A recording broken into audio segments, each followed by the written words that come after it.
गांव में एक औरत का कोई बच्चा नहीं था। वह औरत गांव के मुखिया की पत्नी थी। उसके शादी को काफी समय हो गया था। सब लोग उसे बांझ कहा करते थे। सारे गांव वाले उसका मुंह भी नहीं देखना चाहते थे। कहते थे कि इसका मुंह देख लिया तो पूरा दिन बेकार चला जाएगा।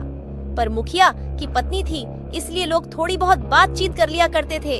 एक दिन गांव में एक फकीरा बाबा भिक्षा मांगते हुए आ पहुंचता है, तो वह बातों ही बातों में उसका हाथ देखने लग जाता है और कहता है, आपको बच्चा नहीं है ना? वह बोली, आपको कैसे पता चला?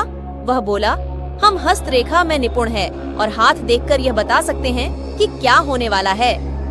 वह बोली, अच्छा तो ये बताओ कि मेरे बच्चा कब होगा?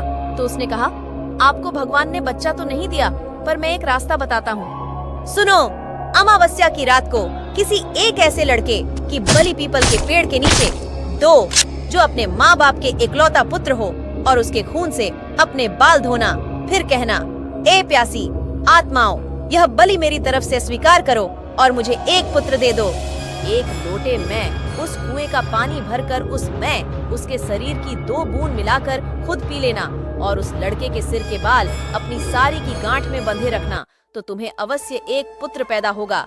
इतना कहकर वह वहां से भिक्षा लेकर चला गया। उस दिन के ठीक 3 दिन बाद अमावस्या थी।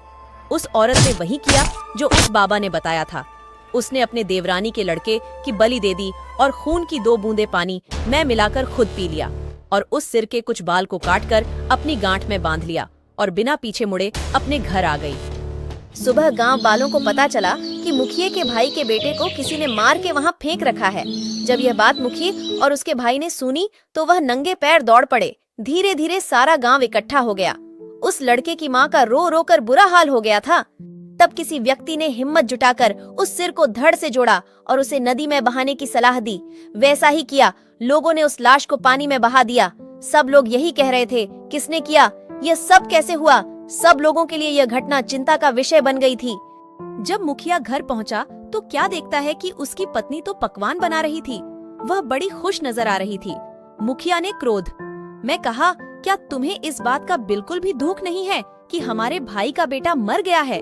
वह पहले ऐसी नजरों से देखी जैसे कि उसे मार ही डालेगी। फिर कहने लगी, लड़का उसका मरा है, मेरा नहीं, मैं क्यों शोक मनाऊं? और हंसने लगी और कहने लगी, तुम पागल हो, तुम्हें तो खुश होना चाहिए कि अब तुम्हारे भी एक पुत्र आने वाला है और यह जानकर और खुशी होगी कि वह इस जायदाद का अकेला वारिस होगा।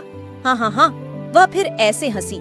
यह देखकर मुखिया से रहा नहीं गया और उसे जान से मारने के लिए तलवार उठाने चला गया। वह अंदर तलवार ढूंढ रहा था पर तलवार नहीं मिली। जब वह पत्नी के बेद के पास पहुंचा तो क्या देखता है कि सारे कपड़े खून से लथपथ हैं और तलवार भी वहीं पड़ी है और उस पर खून लगा है। वह यह सब देखते ही समझ गया कि यह सब इसने पुत्र प्राप्ति के लिए बलि दी है। उसने उसे मारने का विचार बनाया कि अभी मैं इसको मार दूंगा तो सब लोग मुझे गलत समझेंगे। तो किसी दिन किसी का कुत्ता, किसी का बछड़ा, तो किसी की बकरी मर गई और उसी तरीके से वह मर रही थी जिस तरीके भैंस को किसी ने मारा था। ऐसी घटना से सारा गांव परेशान था। किसी को यह समझ नहीं आ रहा था कि आखिर हो क्या रहा है। एक दिन की बात है, मुखिया रात को अपने गेट के पास सोया हुआ था। आधी रात के समय उसे गेट खुलने की आवाज आई। वह जाग गया। उसने देखा कि एक औरत बाल फैलाए हुए आधी रात को बाहर चली जा रही है। देखने में तो ऐसा लग रहा था कि जैसे उसको कोई खींच कर ले जा रहा हो। भादों अगस्त की काली रात थी। चारों तरफ से आवाजें आ रही थीं। कहीं शियार तो कहीं कुत्ते भौंकते। ऐसा लग रहा था उसे कि जैसे यह रात जाने क्या क़यामत ढाएगी। अचानक उसे एक गाय के बछड़े के बोलने की आवाज आई। वह समझ गया, हो न हो यही सारे गांव की बर्बादी का कारण है। मुखिया के दिमाग में एक आइडिया आया कि क्यों ना मैं चलकर देखूं कि ये कहाँ जाती है, और वह उठकर चल दिया। उसने आगे चल के क्या देखा कि पड़ोसी के गाय का बछड़ा का कटा हुआ मुंड पड़ा है और उसके धर को वह अलग कर रही है।